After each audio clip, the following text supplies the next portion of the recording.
Hi writing class, welcome back to another lesson. Before you start today's class, please look at yesterday's work that you submitted and see if you have any comments or any corrections to make.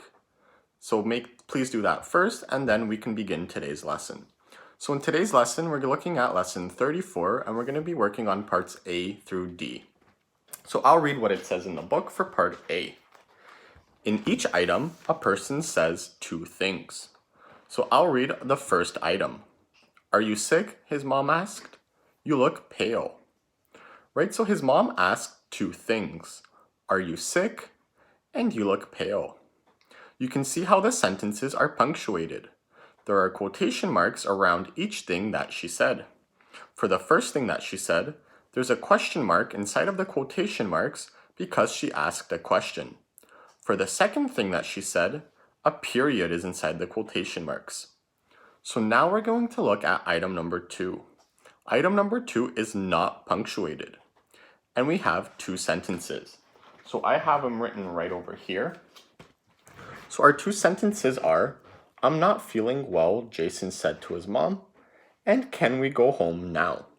So what we have to do is in each sentence, find the exact words that Jason said. So if you look at the first sentence, I'm not feeling well. Those are the exact words that Jason said. So what we need to do is put our quotation marks right around those words. We know that this is a statement. He's not asking a question in the first sentence, so we need to add our comma. Remember, our comma will go right before our closing quotation marks, just like that. So our first sentence is punctuated correctly. We added in our quotation marks around the exact words, and we made sure to add in our comma. Our second sentence that Jason said is, can we go home now? Right, so that entire sentence are his exact words. So what I need to do is add in my quotation marks, just like that. Right, this is also a question, so instead of adding my comma, I'm going to replace it with my question mark, just like that. So now both of my sentences are punctuated correctly. I added in my question marks if it was a question, I added in my comma if it was a statement, and my quotation marks around the exact words. So what I want you guys to do now is look at items 3, 4, and 5 and put in your quotation marks, question marks, if it's a question, and your commas. So you can pause the video now, and then I'll see you in part B. So welcome back to part B. I'll read the instructions. Fix up the 3 unclear words in this passage. Remember, the word it is clear if we know the thing the word refers to. The word they is clear if we know the group the word refers to. Read the passage carefully. Look at the pictures as you read. When you find an unclear word, cross it out and write the name of the thing or group. Remember, there are 3 unclear words. So we'll do the first few sentences together. Remember to look at the pictures to help you.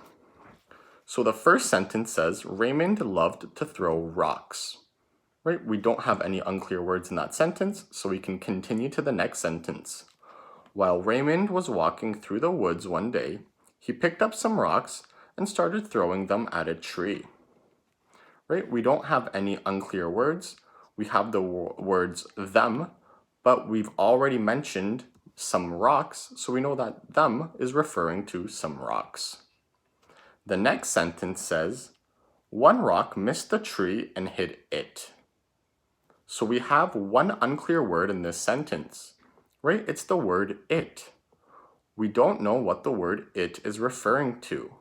So what we need to do is look at the picture. If we look at the second picture, we can see that the rock missed the tree and hit a beehive. So in that sentence, one rock missed the tree and hit it. Cross out the word it and replace it with the word a beehive. So now I want you guys to read the rest of the sentences and fix up any unclear words in the passage. We found the first one together, so there will be 2 more unclear words. You can pause the video now, and then I will see you guys in part C. So welcome back to part C. the instructions tell us that we have to put the letter P in front of each sentence that should start a new paragraph. Remember, you can have only one speaker talk in a paragraph. When another person speaks, you have to start a new paragraph. So what we need to do is read the passage and put the letter P in front of each sentence that should start a new paragraph. So I'll do the first few sentences with you. So the first sentence says, a king could not find his favorite bracelet. So we don't have any words that anybody said, so we can continue reading.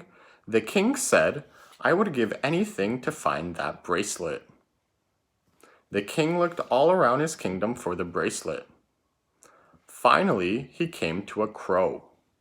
Right? So we just have the king speaking. We don't have anybody else speaking, so we don't need to start a new paragraph. The king asked the crow, have you seen my favorite bracelet? Right? In that sentence, it's still the king speaking, so we don't need to start a new sentence. The next sentence then says, yes, I have, the crow said.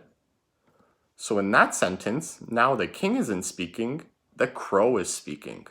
So in front of that sentence, yes, I have, the crow said, we need to add the letter P. So remember, anytime a new person speaks, we need to start a new paragraph, so we'll have to put the letter P in front of that sentence. So we did the first one together. There are 1, 2, 3, 4. So there will be 4 more P's that you'll have to put somewhere in the passage. So pause the video now and then read through the passage and then put the letter P in front of each sentence that should begin a new paragraph. I'll see you in part D. So welcome back to part D. I'll read the instructions. It tells us to write each sentence so it begins with the part that can be moved. Remember, put a comma after that part. So in the first sentence, it tells us, or it says, she went to the show although she was not feeling well.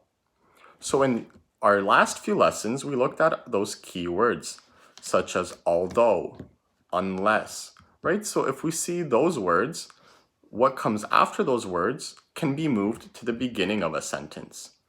So in number 1, it says, she went to the show although she was not feeling well. So what we can move to the beginning of the sentence is, although she was not feeling well. So now that will move to the beginning of our sentence, and she went to the show will move to the end of our sentence. Don't forget that after the words, after although she was not feeling well, we need to add in our comma.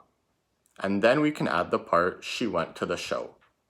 So our new sentence for number 1 will be, although she was not feeling well, comma, she went to the show, period. So what I want you guys to do now is look at number 2 and number 3 and rearrange the sentence so the part that can be moved is at the front of the sentence.